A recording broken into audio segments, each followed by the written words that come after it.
Aphrodisiacs. Okay. My husband and I are private people. Never ever would I discuss our sex life in public. Often of the most sacred, intimate moments of our marriage to be examined by strangers.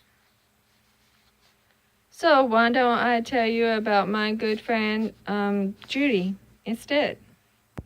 Okay, Judy and Bob have always had a great relationship.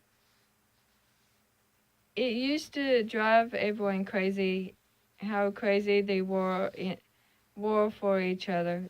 They held hands, smooched loudly, talked baby talk.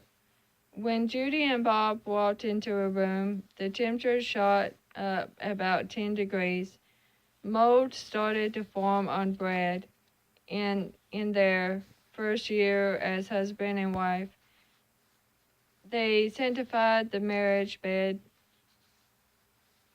at least once a day. They often dashed home from church to drink water from their own cistern before company arrived for dinner.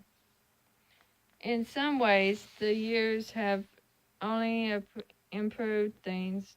Judy and Bob still got along great, and they are still very passionate, but even the happiest couples have differences, and on the intimate subject, Judy and Bob have always disagreed bedwear. Judy started married life with a drawer full of bottle gift negligées. Like so many wedding presents, they didn't exactly suit the bride's taste. The only other time in her life Judy had worn red satin, for instance, was to her sixth grade Halloween party when she dressed up as the Human Torch. Mysteriously, though, Bob seemed quite pleased not only with the red satin camisole, but also the black fishnet teddy and the leopard spotted thing, whatever it was. This worried Judy. Bob had never shown such bad taste before. They had experienced a wonderful, almost mystical level of agreement on everything from carpet swatches to cubism. From what dark depths of his soul had sprung his passion for man-made fabrics and loud colors. Judy went along with it as long as the wedding presents lasted. She wore the red camisole till its spaghetti straps had turned into vermicelli. She wore the leopard spotted thing till snaps shot off the underside with a loud cap pop. Then, when the last of the tasteless nighties had been trucked off to Goodwill, Judy breathed a sigh of relief and wore what she liked to bed, most of the time a t-shirt. See, for Judy, what's the sexiest is what was most comfortable.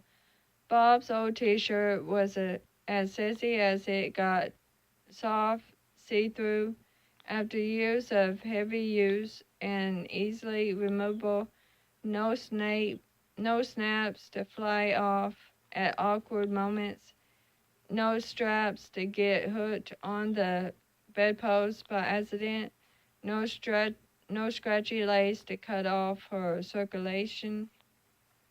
Bob seemed to think the t-shirt was temporary. You going to wear a t-shirt to bed again, honey? Is something wrong with that? Judy asked. Well, it's okay some of the time, I guess, but it's not very sexy. You are wearing a t-shirt, Bob. I think you are sassy. That's different. All I'm saying is a little variety is nice. The next night the weather cooled down a little, so Judy hauled out her old navy blue and green flannel pajamas with lace around the high collar. They looked like hand-me-downs from Eleanor Roosevelt. You said you wanted variety, she declared when Bob winced. That's not what I had in mind. Bob, this is what Victoria really wore to bed. He sighed. No wonder she kept it a secret. Judy didn't stop wearing her t-shirt. She had a right to be comfortable, she thought. But when she put herself in Bob's shoes on any given day at work, he saw how many pretty, well-dressed women, 30, 40, stopping for gas on the way home. He often passed racks of porn magazines, their lurid covers only half disguised in peekaboo brown paper. Back on the road, he headed past a sign for Hooters. Major look, the world had it in for golly. Married men like Bob, deliciously packaged fossilized female bodies littered his life. Yet he was supposed to hurry home to the woman in the Florida Gators t-shirt. Maybe it was asking too much. Resolved to do her husband a favor, Judy headed to the lingerie store, taking a friend along for emotional support. The negligees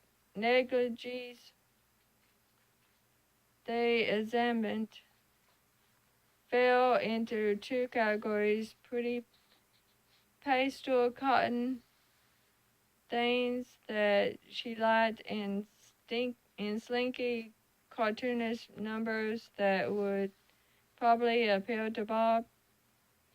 Moo, said Judy, holding up a nightie that would have fit Gwyneth Paltrow's on a diet. I give up. Let's go home. Judy, her friend, snapped. Remember, you are doing this for Bob. In the end, Judy marched up to the cash register and plopped down a hot pink negligee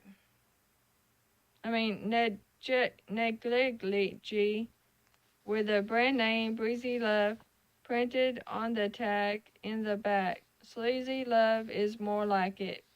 She mumbled, pulling out her checkbook.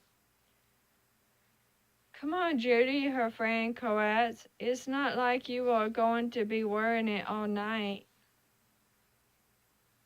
That night, Bob smiled when he pulled back the covers. Hey, what happened to the t-shirt? I gave it a night off, she said. Makes me feel kind of sorry for the Gators. Not to worry, they'll be back on the old gridiron tomorrow. Not to worry, they'll be back on the old gridiron tomorrow. Okay.